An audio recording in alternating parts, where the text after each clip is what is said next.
everyone, in this tutorial, I'm going to walk you step by step through my process for creating digital papers in Affinity Publisher for iPad. These can be created as printables or for your digital planners and journals. Now this lesson's a little bit on the longer side because I'll be creating multiple variations of papers, but I'm going to show you some time-saving steps so that you aren't repeating work needlessly. While I am working on the iPad, I use the same basic principles when creating digital papers on the desktop version as well. As long as you know where the tools are located, you should be able to follow along. Are you ready? Let's get started. So I create my digital papers outside of my planner for a couple of reasons. First, this allows me to use the same document for both a printable and a digital version.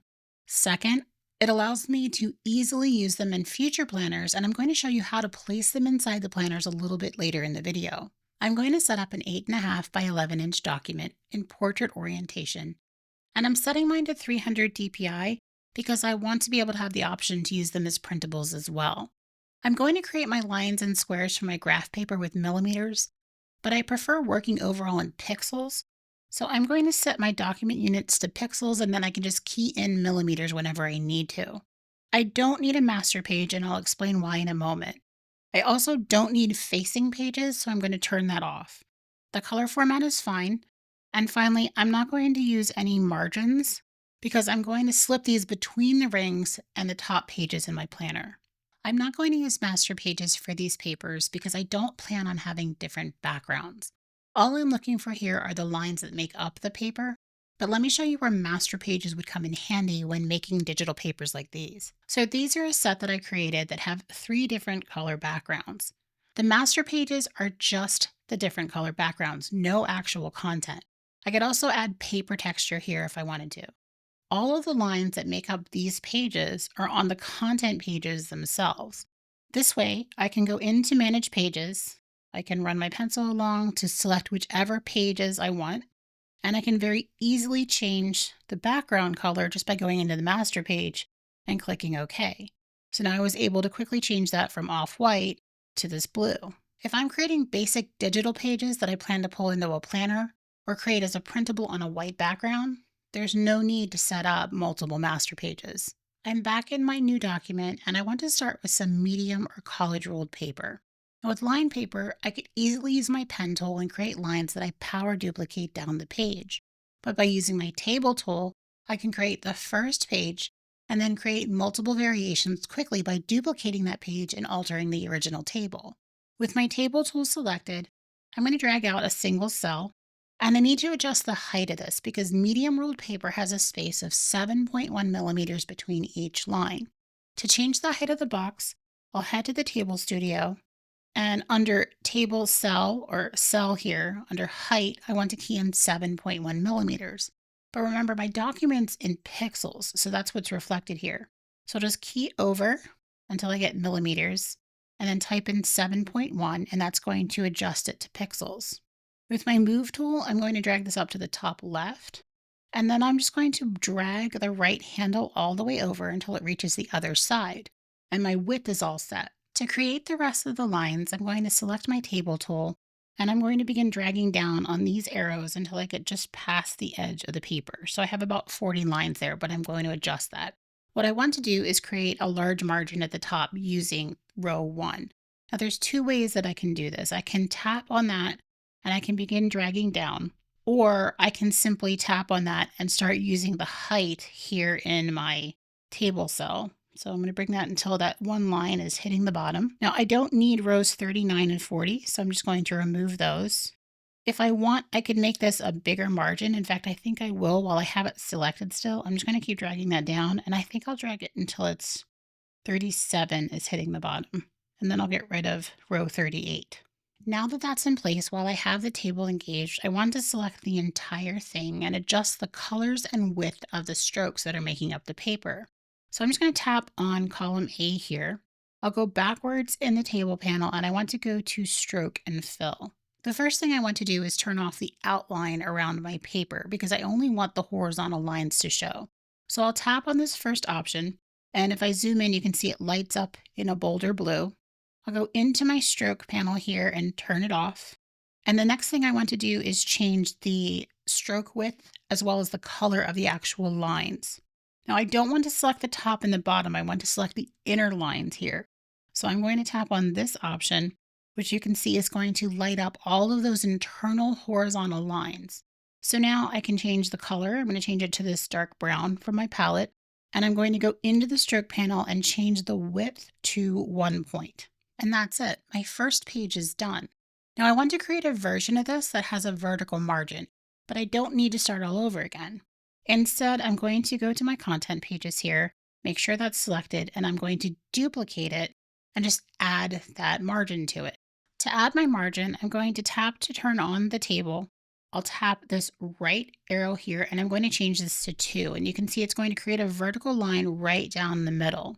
What I need to do is adjust column A so that the stroke on the right side is about 32 millimeters from the left, or about 378 pixels. So I'm going to tap on column A. I'll go back to my table panel and back to cell. And for the width, I want to key in 378 pixels. I could also go ahead to millimeters and change it that way as well. Now, finally, while I have this selected, I want to change the color and width of column A so that the stroke on the right side of it is thicker and red. So I'll go backwards to stroke and fill. And remember, this is a column. This isn't an internal line. So I actually want to choose the rightmost line in this case. And you can see that it lit up in blue. I'll go ahead and tap on this red. And I'm going to change this to 1.5 so that it's a little thicker than the rest of the lines. For my third paper, I want to create a piece of wide ruled paper that does not have a margin. So I'm going to select that first page and duplicate it. And I like to keep everything in the order that I'm creating it. So I'm going to go to Manage Pages, take page 2, which is that duplicate, and just move it to page 3. That's totally my preference. You don't have to do that if you don't want to. I'll go ahead and make sure that one is selected. And all I need to do is adjust the spacing between the lines. In this case, I need 8.7 instead of 7.1. So with my table tool selected, I'm going to engage the table. And I want to select 2 through 37 because I don't want to change this along with it. I don't want that to be 8.7, just the ones that are currently 7.1. I'll go back to my table tool and again under cell and height. This time I'm going to tab over to millimeters and key in 8.7. And that's going to push several off the page. But before I get rid of them, what I want to do is go back to row 1 here. And I'm just going to increase the height of that until row 30 hits the bottom there. Once that's done, I'll get rid of 31 through 37. And my next page is all set. I don't have to adjust the lines at all because they were already the way that I want them. You've probably already guessed the next one I'm going to create. It's going to be the wide ruled with a margin. Now I could either duplicate the other one that I created with a margin, or I can simply duplicate this and add a margin to it. I find that easier. So I'm just going to take page 3 and duplicate it, and I'll follow the same process that I did for that second page where I added a margin. With my table tool selected, I'll tap to select the table. I'm going to add a column that's going to place it in the middle. I'm going to go ahead and select column A and then go to my table tool. And I want to make the width of that 32 millimeters. While I have that selected, I'm going to go backwards to stroke and fill. And I want to change the rightmost line on that column, and that's the only one, to red. And then I want to change the width to 1.5 points. And my fourth page is done. So I'm going to move on to making some Cornell Notes pages. Cornell Notes pages are usually college ruled. So I'm going to use the college ruled with margin page and duplicate that to create these. So I'll go back to my pages here. I'm going to go to page 2 and duplicate it. So now I want to go into Manage Pages and move this duplicate to the end. I'll make sure that's selected. Cornell paper is distinct in that it has 3 main sections. The cues column, which is to the left of the vertical margin, the note-taking area, which is to the right of that margin, and then the summary section, which is below a distinct horizontal margin roughly 2 inches from the bottom. Additionally, the vertical margin only exists between the cues section and the note-taking section. It's not in that top margin or in the summary area. So let's start out by taking care of that. I'm going to make sure that my table tool is selected and then select that first row. And what I want to do while I'm here is go to the table tool and under cell stroke and fill, The first thing I'm going to do is get rid of that internal line. So I'll turn that off. The second thing that I want to do is take the bottommost line and I want to turn it red and change it to 1.5 points. So I'll key in the red and then change this to 1.5. The next thing I want to do is select the last 7 rows in my table. So that's going to be 31 through 37. And the first thing that I want to do is get rid of that internal line. So again, I'll select the internal line and turn it off. And then I want to select the topmost line and add a margin there.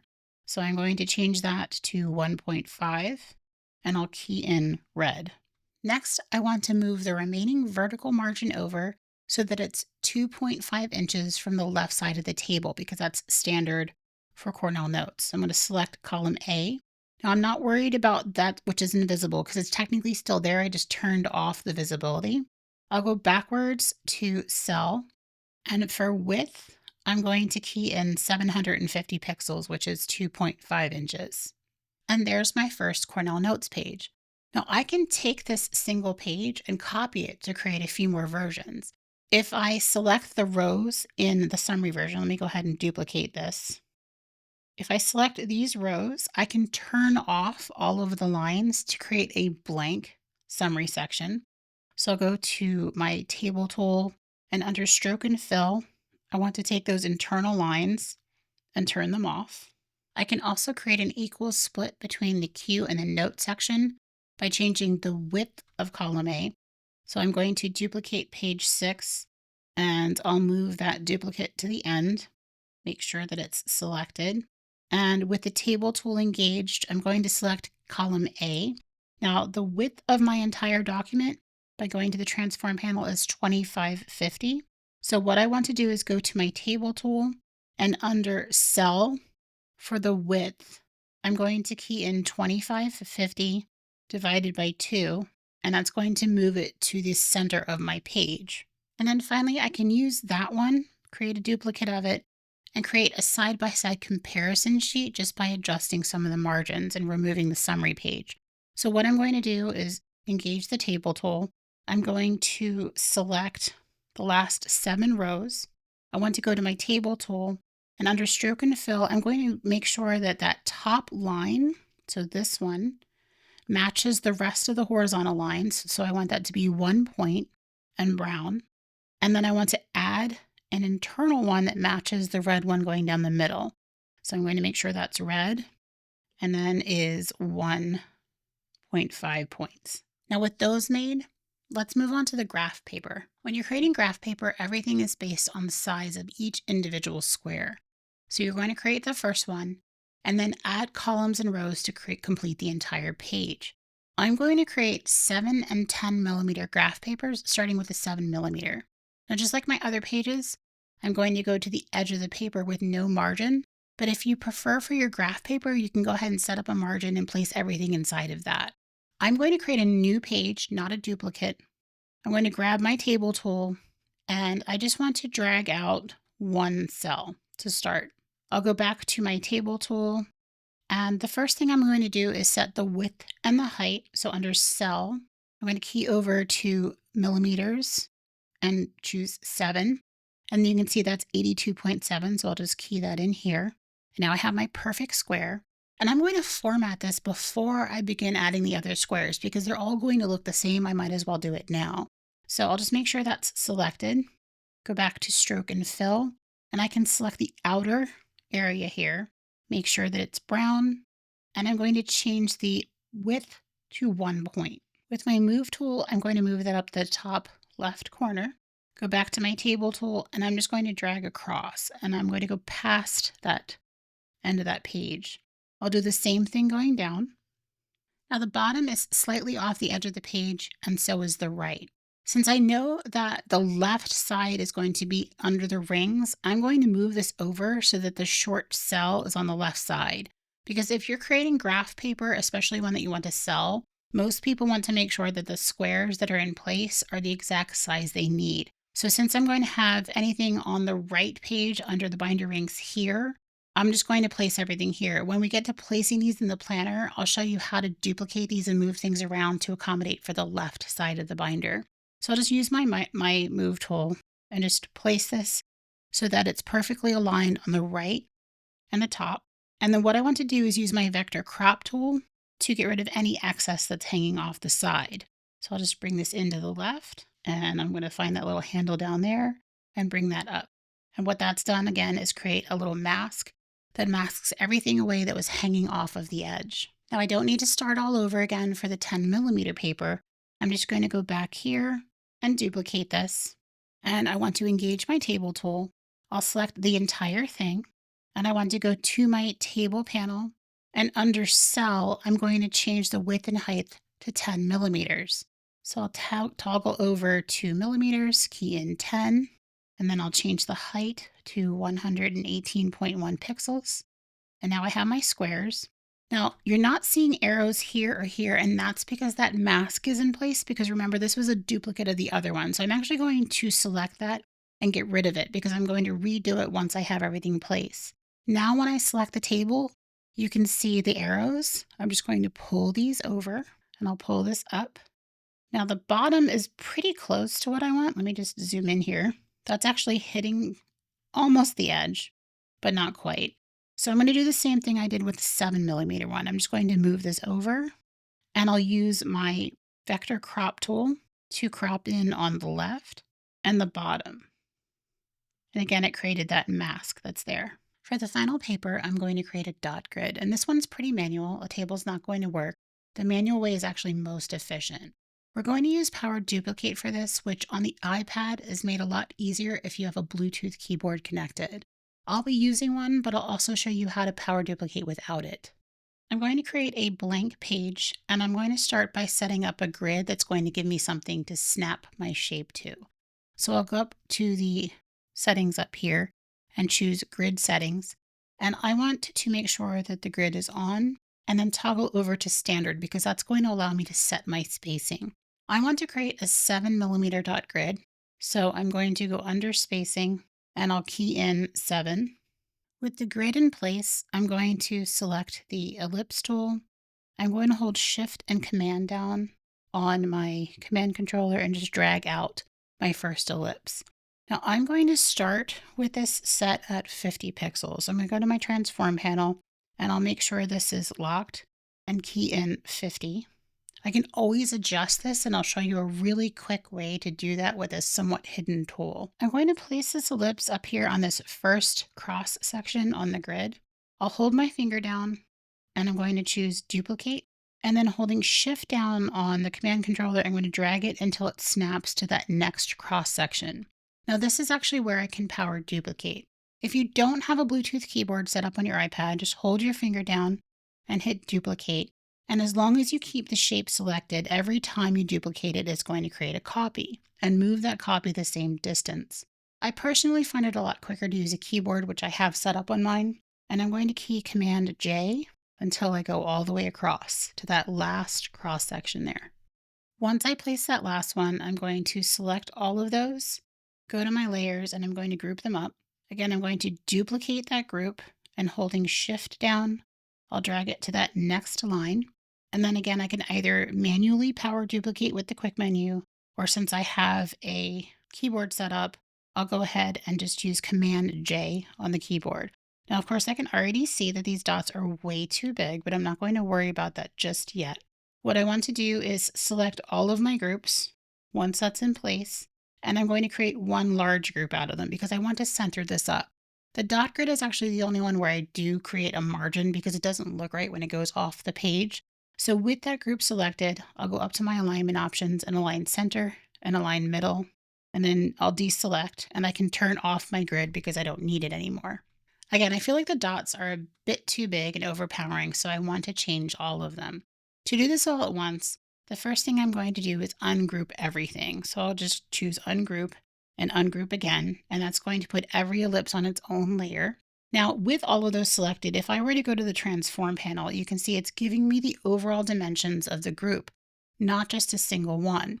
Now, before I duplicated all of these, I could have turned this into a symbol in Designer before duplicating it, but it's just as easy to do this next step.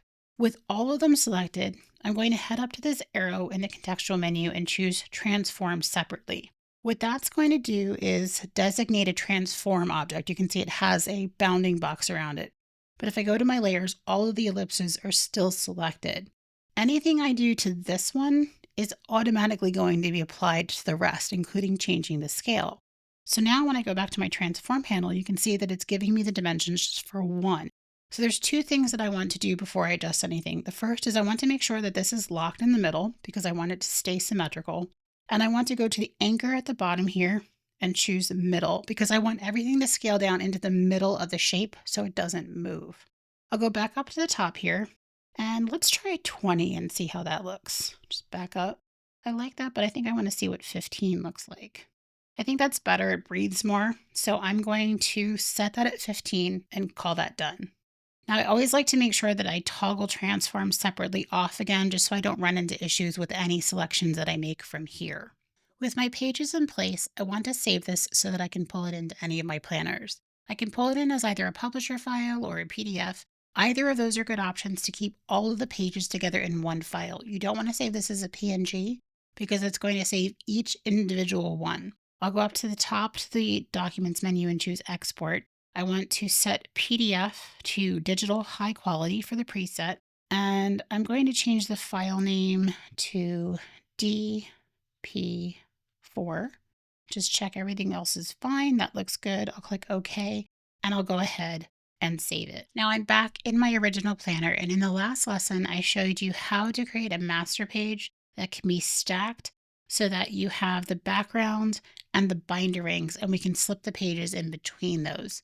Ultimately, I'm going to create a 2-page spread for each version of the pages that I created, as well as a blank version, but I only need those 2 master pages to accomplish that. So I'm going to go back to my pages, and just as a refresher, I'm going to add a new spread. So I'll tap and hold on the plus sign. Again, I want to make sure I have 2 pages because this is a 2-page spread after page 5, and I'll select that background without the rings, and then I'll hold my finger down on that, choose Apply Master, and choose the binder rings, but turn off Replace Existing so it stacks it on top. Now in my layers, I have 2 separate master pages and I can slip those digital pages in between.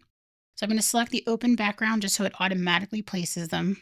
I'll go to my Place tool and I want to pull in what I just created. You can see it's giving me the Place tool. Now, if I want to set the first page that I created, I can just tap and add it. But if I want to choose which page I'm going to put in, I'm going to expand that. And in this case, I think I'm going to choose page 2. So I'll go ahead and tap. I'm just going to move this over here. And you can see in my layer stack, it's automatically between each one. So I can go into my resource manager here and change the pages if I want. What I want to do though is make sure that I don't have anything hanging off the page. But since there's nothing to clip it inside of, again, I'm going to use my vector crop tool. So I'll select that and I'm going to take this handle, just move it here. And then I will take this handle and just move it to there. And there's only a tiny spot at the bottom. I'm not really worried about that. If I really wanted to, it's an embedded document, so I could change the size of the margin. But I think this is fine to have a little spot on the bottom. Now what I want to do is add one to the other side. So I'm going to go ahead to my layers here and I'll duplicate that. And what I want to do is with my move tool and holding shift down, I'm just going to drag this across to the other side and place that so it snaps to that corner.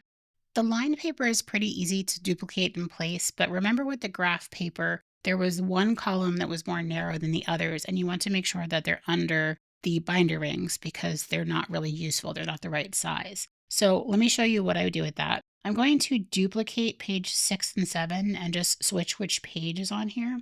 So I want to get rid of this left side. I'm just going to work with the right side for now.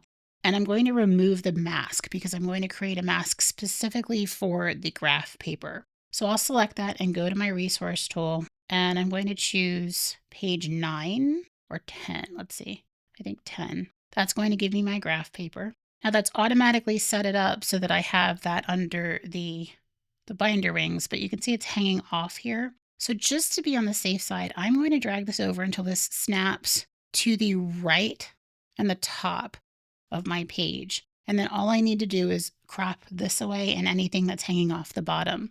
So I'll grab my vector crop tool And I'm just going to drag this in.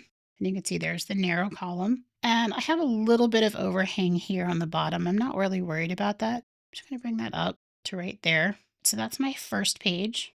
And I want to duplicate this. So I'll go ahead and hold my finger down and duplicate. But the problem is if I pull this over, let me hold Shift down here and drag this over. The issue is now my narrow column is towards the edge of my paper. So with that selected, I'm going to go up to the top here and flip horizontal. And I'll go ahead and make sure this is set to the top and the left. And I'll check everything here and at the bottom, and everything looks good.